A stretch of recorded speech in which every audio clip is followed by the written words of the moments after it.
Je suis venue avec l'argent. L'argent s'est trouvé dans mon sac. Je suis venue directement au centre de cachetage. J'étais assise parce qu'on était assis 2 à 2, quoi. On envoie chacun un carton à côté, il finit de cacheter, tu remets tout dans le carton, on ferme, c'est comme ça on donne aux écoles. J'étais assise avec So, M. So, Ousmane de Tougué. C'est ce M. So même qui a dit au DCE que moi je suis en train de construire. Ce M. So là est le deuxième témoin de l'achat de mon terrain que j'ai commencé, ça fait 8 mois. La dame qui m'a vendu le terrain est là, elle n'est pas morte. Les 75% de l'argent de l'achat de ce terrain proviennent d'une marchandise, des wax et des bassins et des petits trucs. Elle est là, elle n'est pas morte. Le chantier aussi est à Bawa, à quelque chose de 50 ou 60 km de Conakry. Maintenant, j'ai dit à M. So, parce que M. So, c'est quelqu'un qui a fait les magasins aussi. Mais qu'est-ce qu'il a rayé des magasins? Au temps de Ebola, il a détourné lui seul un camion de savon qui lui a permis de construire sa maison à Koya. Je connais sa maison. Et c'est le là que le DC a appelé dans son bureau pour donner des détails sur moi.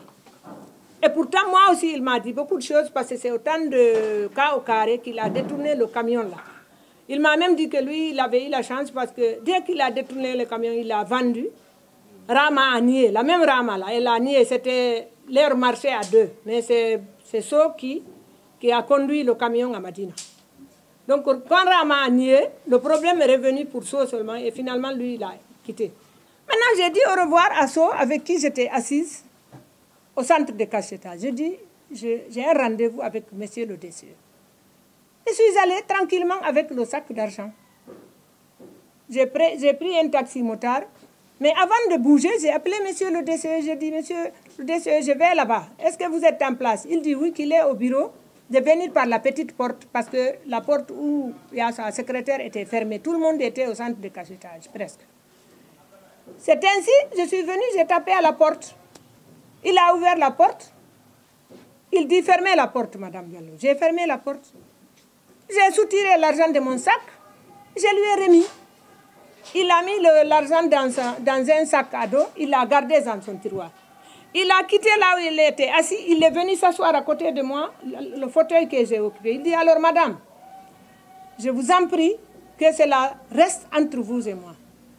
Je dis, ah monsieur, en général, moi, quand on fait quelque chose, vous serez peut-être le premier à dire.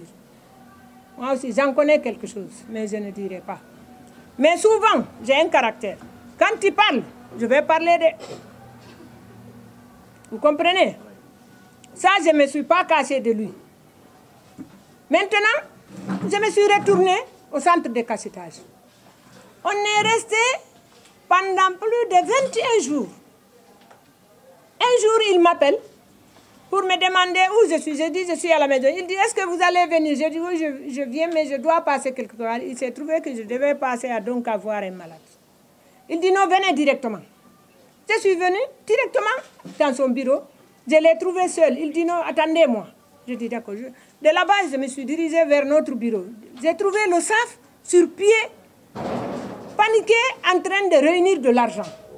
Il a ouvert son coffre-fort, il a pris une certaine somme, il a ouvert, comment dirais-je, sa petite armoire, il prenait de l'argent.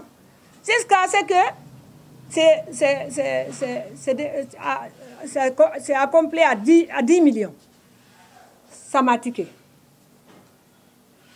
Maintenant, il a pris l'argent, il l'a mis dans un sachet. Mais il s'est trouvé que le sachet dans lequel moi j'avais déposé l'argent, je mettais le DCE, c'était un sachet blanc. Les emballages de ma boutique que j'ai acheté à Dakar. Maintenant, ensuite, les billets que lui, il m'a rendus, ce n'est pas les billets là que je lui avais remis. Lui, il avait un mélange de 10 000, de 20 000, de 5 000. Et moi, je l'avais remis des billets de 20 000. Maintenant, quelques minutes après, on m'appelle. On appelle Mme Anna, la chargée des ressources humaines de la DC de Matoto. On appelle le SAF. Maintenant, on était les 4 dans le bureau de monsieur de DC. Il a fermé, crac, les 2 portes. J'ai dit, ah, il y a quelque chose. Maintenant, il dit, à votre intention, c'est Mme Binta qui m'avait offert ces 10 millions, mais je la rends les 10 millions. avec une chemise. J'ai dit non, la chemise, j'ai envoyé des habits chez vous à vendre. Il s'est trouvé que les complets n'allaient pas pour vous, c'est la seule chemise qui vous allait. J'ai dit, comme la chemise la coûte 100 000, prenez, je vous la donne. C'est ce qui s'est passé entre vous et moi. J'ai dit, mais hé, directeur, ça c'est le début d'un feuilleton. Parce que l'argent là, je vous ai remis à 2. Pourquoi aujourd'hui vous avez appelé des témoins pour me rendre l'argent? C'est comme ça, il m'a rendu l'argent. J'ai dit, ah. Mais madame Anna s'est levée, la dame qui était parmi nous. Elle dit, ah, directeur, moi, c'est pas comme ça, je voudrais. Au moins, la chemise, vous ne devrez pas la rendre, la chemise. Prenez la chemise. J'ai dit, non, mais madame Anna, monsieur le directeur, c'est un chef. Aujourd'hui, il est le patron de la plus grande commune de la Guinée. Il est responsable de ce qu'il est en train de faire. Il m'a rendu, moi, je prends. C'est comme ça, on s'est quitté. Là-bas aussi, il a dit, que personne parmi nous ici, que je ne veux pas entendre un seul jour que j'avais rendu 10 millions à Mme Binta. J'ai repris la même parole. J'ai dit, en tout cas, moi, je ne parlerai pas.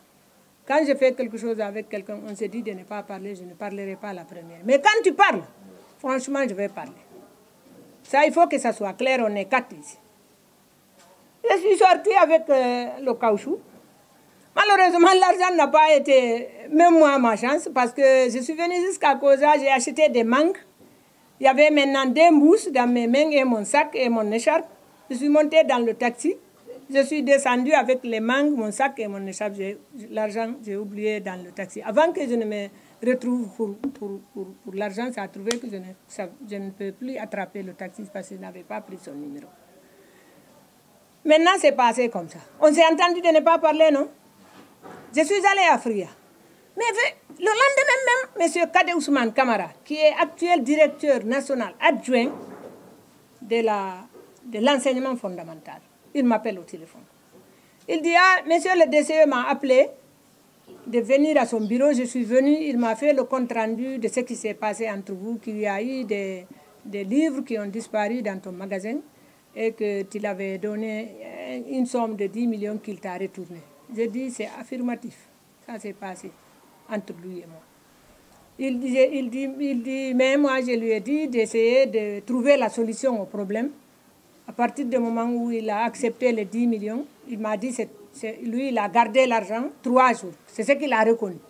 Mais il lui a fait comprendre que vouloir trop laver le blanc, tu vas arriver à une tache noire. Selon ce qu'il m'a dit. Maintenant, j'appelle directement le DCE. J'ai dit, hey, directeur, il dit oui. J'ai dit, le père l'a dit, si wel doube dey habi, gundo jibouaï dey. J'ai dit, vous avez commencé à divulguer notre secret. J'ai dit, sachez que s'il y a eu vol, c'est vous qui m'avez dit de voler. C'est une grosse erreur peut-être de ma part d'accepter votre proposition de voler et vous d'apporter de l'argent. Mais c'est comme ça que ça se passe entre le subordonné et son patron, partout. Mais si vous continuez sur ce chemin, c'est tous les patrons de la Guinée, ou même du monde, qui vont prendre l'exemple sur vous et moi. Parce que je n'ai jamais agi seul, et souvent le subordonné n'agit jamais seul. Vous avez eu à me dire que vous avez appris qu'il y a l'argent à Matoto, à la DCE de Matoto, mais que vous ne voyez pas l'argent. Je vous avais dit de ne pas se presser. Et vous m'avez apprécié, vous avez dit que moi je suis transparente, moi et Konaté et moi. Que vous avez tout fait pour que le SAF vous dise réellement ce qui se passe. Vous avez tout fait pour que le chargé des examens vous explique réellement ce qui se passe. Et dans tous les services, l'argent rentre. Vous m'avez dit même que désormais, vous allez tout centraliser au niveau du SAF. Ça sera l'océan. Donc tous les fleuves se dirigent vers l'océan. Tous les fossés, tous les marigots, tout ce qui est l'eau. Je dis en ce moment, vous allez avoir l'argent. En ce moment, ils sabotaient le SAF parce que la complicité n'était pas là. Mais quand il y a eu maintenant la complicité entre lui et le SAF, c'est en ce moment qu'il a décidé de me détruire et se construire. Chercher le nom, quoi. Chercher, cirer les chaussures. Alors, c'est ce problème-là qui a évolué. Après, si, je le comprenais. Hein, je le comprenais. D'une part, il était sous l'influence du SAF. Comme SAF, c'est quelqu'un qui a voulu ma tête depuis que je suis là-bas, parce que c'est un monsieur, il m'a battu là-bas même. Il m'a battu là-bas et il n'avait pas raison. J'étais en échange entre une collègue et moi sur le prix d'un complet qu'elle a pris en dette avec moi. Et il a pris directement la part de l'intéressé parce qu'il voulait m'insulter. Il m'a insulté, il a mis main sur moi. C'est grâce aux gens qui étaient là-bas qu'il ne m'a pas fait beaucoup plus que du mal. Maintenant, le SAF là, c'est monsieur actuel directeur national aussi, adjoint de la formation continue, monsieur Gadirouba, qui a parlé entre le SAF et moi pour ce problème. C'est quoi le nom du SAF? C'est monsieur Ibrahima Sori Baldé. Okay. C'est Ibrahima Sori Baldé. Il est là-bas. Il a mis main sur moi.